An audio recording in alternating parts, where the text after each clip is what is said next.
जैसे पूर्णिमा का चंद्रमा बढ़ता है, पूर्णिमा का चंद्रमा जैसे पूर्ण होता है, ऐसी ही आपकी मनोकामना भी पूर्ण हो, पूर्णिमा के चंद्रमा की तरह प्रकाशित हो। बाबा आपकी मनोकामना पूर्ण करे। पूर्णिमा शिव महापुराण की कथा जो जीवन का एक सुख प्रदान करने वाली है, एक आनंद देने वाली है। बहुत बड़ा रोग हो गया, छूटने को तैयार नहीं है, बड़े बड़े इलाज करवा लिया, बहुत दिखा लिया, बहुत सब दूर इलाज करवाया, सब दूर दिखाया, पर मिटने को तैयार नहीं है। तो फिर अबीर का प्रयोग, एक चावल का दाना, एक श्वेत पुष्प और अबीर भगवान शंकर को समर्पित कर धीरे धीरे धीरे धीरे शरीर का रोग अपने आप समाप्त होना प्रारंभ। मां की ओर लेकर जाओगे उतना ये मन शुद्ध होता चले जाएगा। नया मकान बनाया किसी ने? जिनने बनाया हो जरा हाथ ऊंचा करो तो जरा। बनाया आप लोगों ने मकान? तो मकान बनाए होंगे तो वो जो मकान बनाने वाला मिस्त्री होता है ना, वो कह देता है अब तुम्हारी बिल्डिंग 3 मंजिल की हो गई, ऊपर एक मटकी टांग दो। अरे बोला सही है कि गलत है? कौन से कलर की टांगो है? काय के लिए टांगो? कि जो बिल्डिंग को देखेगा और बिल्डिंग देखने के बाद उसकी नजर उस मटकी पे चली गई, तो मटकी से जब उसकी नजर मिल गई तो जितनी नजर इसने बिल्डिंग में लगाई वो सारी नजर उसकी मटकी पे पड़ते ही उसी में वापस प्रवेश कर गई। मतलब नजर बिल्डिंग में आई। कहां टांगी मटकी? पीछे, राइट लेफ्ट, कहां टांगी? बिल्कुल आगे। कि जो बिल्डिंग को देखेगा, जो इस मकान को देखेगा, जो इस बिल्डिंग को देखेगा, जो नए मकान को देखेगा, और उसकी दृष्टि घूमते घूमते घूमते घूमते अगर मान लो वो घूमती हुई दृष्टि उस मटकी पर चली जाती है, तो हमारी बिल्डिंग पर नजर नहीं लगेगी। नहीं तो दुनिया की लोगों की नजर तो बड़ी विचित्र होती।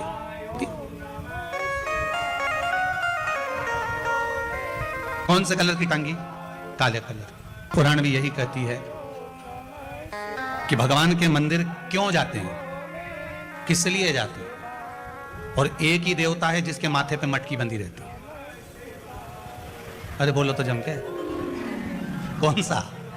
देव अधिदेव महादेव, उसके माथे पे हमेशा कलश ही मिलता है। तो किसी ने पार्वती जी शिव जी से पूछी, क्यों भोलेनाथ जी ये बताओ जरा, ये जब गंगा तुम्हारे सिर पर है, भोलेनाथ जी जब गंगा तुम्हारे सिर पे है तो पानी तो यूं निकलना चाहिए, तो ये उल्टा पानी तुम्हारे ऊपर बूंद बूंद टपक रहा है, ये है क्या? शंकर भगवान बोले ये पानी का तो बहाना बना के रखा है, जो भगत मेरा दर्शन करने आता है उसकी नजर तो मेरी मटकी ही उतार देती है, उसकी नजर तो मेरी मटकी ही उतार देती है। जो शंकर के मंदिर में प्रवेश करता है और प्रवेश करते समय बस मेरे उस कलश का दर्शन करता है। कई लोग प्रश्न करते हैं, महाराज जी इस कलश का महत्व क्या है?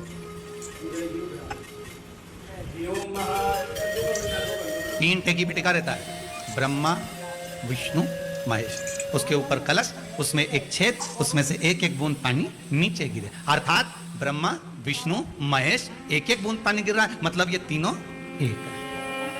पुराण के अंतर्गत स्कंद पुराण में लिखा गया, स्कंद पुराण में वर्णन किया है श्री वेदव्यास जी महाराज ने, कहा ये पूर्णिमा का व्रत इसलिए किया जाता है कि व्यक्ति का जब मन गलत भ्रम में जाने लगता है, मन जब गलत जगह पर जाने लगता है, तो ये मन को गलत जगह पर ले जाने वाला कौन होता है? तो कहा ये चंद्र होता है। व्यक्ति की राशि के अंतर्गत, व्यक्ति की पत्रिका के अंतर्गत, व्यक्ति की ग्रह दशा के अंतर्गत जब चंद्र बेकार चलता है तो व्यक्ति अच्छा करते करते भी बेकार करने लग जाता है। 1 महीने की पूर्णिमा को जिसके घर में दूध की सामग्री बनती हो, दूध की सामग्री तैयार होती हो, खीर प्रसाद तैयार होता हो, उसके घर में कभी क्लेश नहीं हो सकता। अब पूर्णिमा के व्रत में आपने कई बार किताब पढ़ी होगी पूर्णिमा की, या आपने व्रत किया होगा, या पूर्णिमा का व्रत आप धारण करे होगे, तो उसमें पूजन कौन से भगवान की हो? पूर्णिमा के व्रत में किस भगवान की पूजन होती है? तो कहा पूर्णिमा के व्रत में केले के खंभ लगाकर पूर्णिमा का जो अध्यापन होता है, पूर्णिमा की जो पूजन होती है, उस पूजन में शंकर और पार्वती की पूजन की जाए,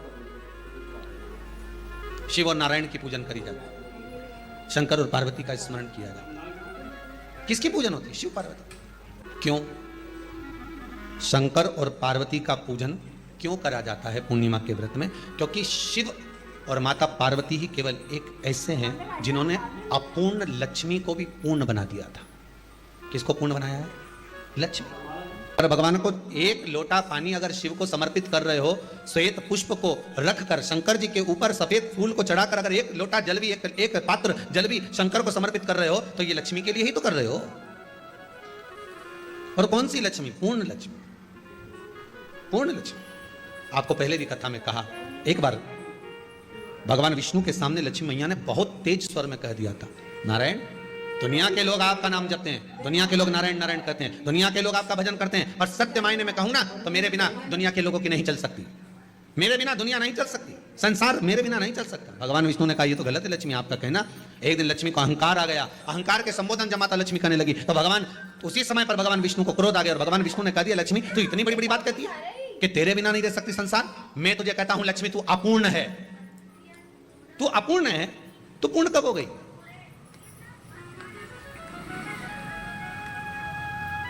तेरी पूर्णता कहां हो गई?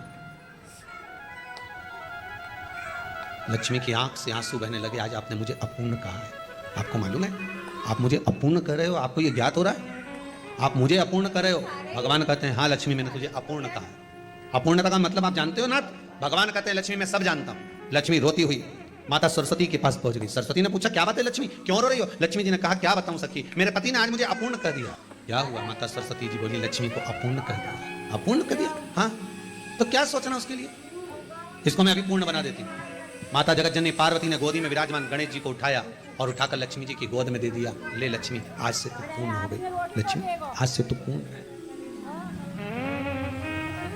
गोदी में जब तक संतान नहीं है तो नारी को लोग अपूर्ण समझते हैं। और माता पार्वती जी ने संपूर्ण ब्रह्मांड में एक सिद्धता प्रदान कर दी कि अपने गोदी के लाल को, अपने गोदी के पुत्र को माता ने लक्ष्मी की गोद में देकर लक्ष्मी को पूर्ण बना दिया। पूर्णिमा के नारियों को, स्त्रियों को अखंड सौभाग्य के लिए जो नारी वैधव्य नहीं होना चाहती है उस नारी को पूर्णिमा के कितने व्रत करना चाहिए?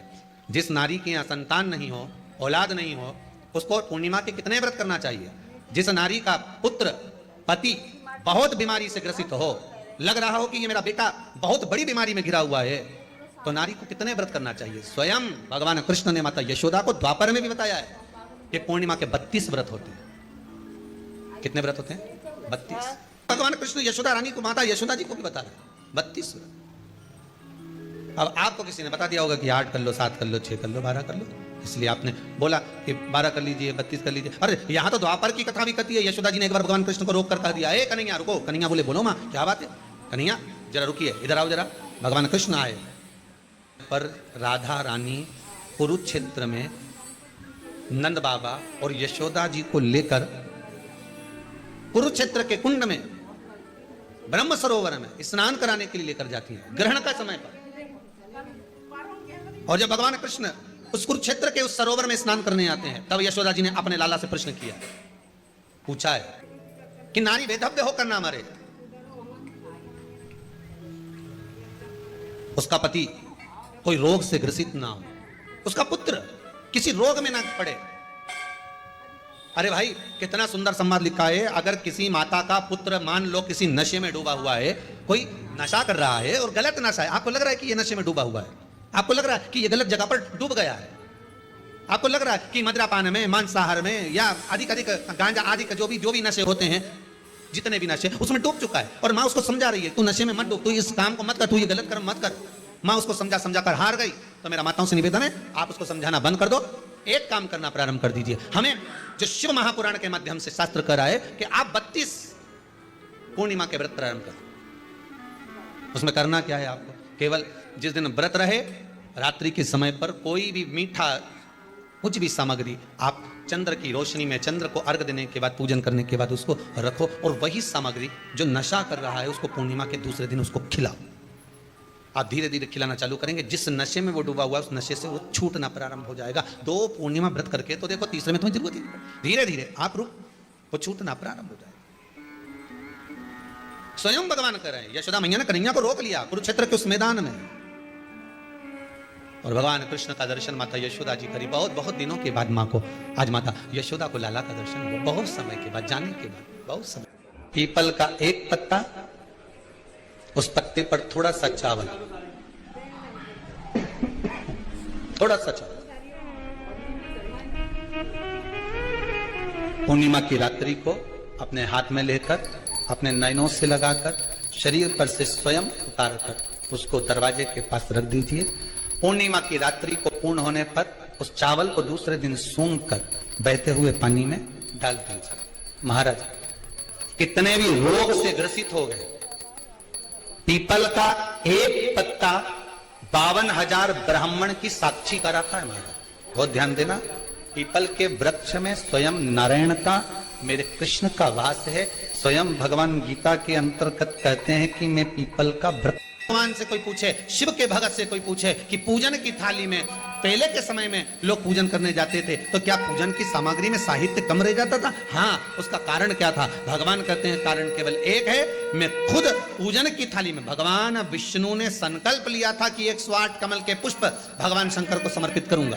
पहले कथा में वर्णन किया, 108 कमल के पुष्प भगवान को दूंगा। जब आखिरी दिन महीने का पूर्ण होने जा रहा था, श्रावण के महीने का, भगवान ने एक पुष्प को निकाल लिया, उसमें पूजन की थाली में एक फूल कम कर दिया। अब आपको लगे, परिवार को लगे, कुटुंब को लगे, किसी को लगे, पूजा की थाली में पुष्प, पूजन की थाली में सामग्री अगर कम रह गई है तो आप ये विचार ना करें कि मुझसे गलती हो गई, मुझसे त्रुटि हो गई, भगवान रुष्ट हो जाएंगे। भगवान अपने भक्त से कभी रुष्ट नहीं होता। सा पूजा की थाली में सामग्री नहीं है, उसका कारण क्या है? भगवान शंकर की कथा कहती है, जिस दिन पूजन करने बैठे जान कर कोई सामग्री मत छोड़कर जाना, नहीं तो तुम लोग हंसी खेल में कि चलो ये मत ले जाओ, नहीं, आप पूरी सामग्री जमा, और कोई सामग्री आप भूल गए हो तो समझ लेना कि भगवान आपके दरवाजे पर आने के लिए बेकरार हैं, भगवान आपके दरवाजे पर आना चाहते हैं। अगर कोई सामग्री छूट गई है, कोई सामग्री रह गई है, जान कर हमको नहीं, जैसे श्रीफल जो हम भगवान के मंदिर में तोड़ते हैं, फोड़ते हैं, माता जी के सामने हमने नारियल फोड़ा, नारियल अच्छा निकल गया, भगवान ने स्वीकार करा ना करा, तो आपने थोड़ी सी चिटक निकाल कर भगवान को चढ़ाई, बाकी का सब घर ले जाके चक्कू से निकाल के सब खा गए। और मान लो वही नारियल जो आपने भगवान को चढ़ाया, फोड़ा, और वो अंदर से खराब निकल गया, तो भगवान ने स्वीकार करा कि नहीं करा? शिव महापुराण की कथा कहती है, जो नारियल अंदर से बेकार निकल गया वो भगवान ने पूर्ण स्वीकार कर लिया, क्योंकि भगवान को मालूम है कि ये सड़ा हुआ नारियल तो चक्कू से निकाल के नहीं खाएगी, जब परिक्रमा लगाएगी तो मंदिर के पीछे पटक जाएगी। भगवान को मालूम है।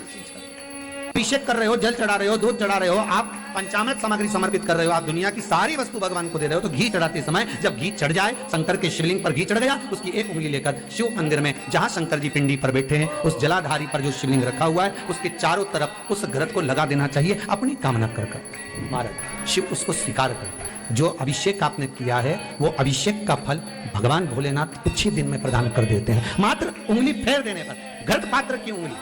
कई लोगों के मन में एक प्रश्न जागृत हो जाता है कभी कभी कि गुरुदेव, भगवान तो हमको नजर नहीं आता, भगवान हमको दिखता ही नहीं है। एक बात आपको पहले भी कहा, आज फिर कहते हैं, परमात्मा भले नजर ना आए पर उसकी परछाई आज भी नजर आती है।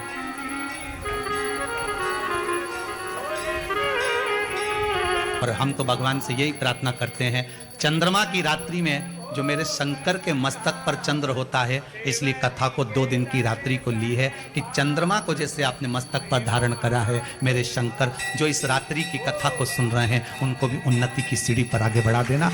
ये भी आने वाले समय में शिव महापुराण की कथा श्रवण करवाएं, जनमानस का कल्याण करवाएं, ऐसी कृपा कर देना भोलेनाथ, ऐसी करुणा कर देना।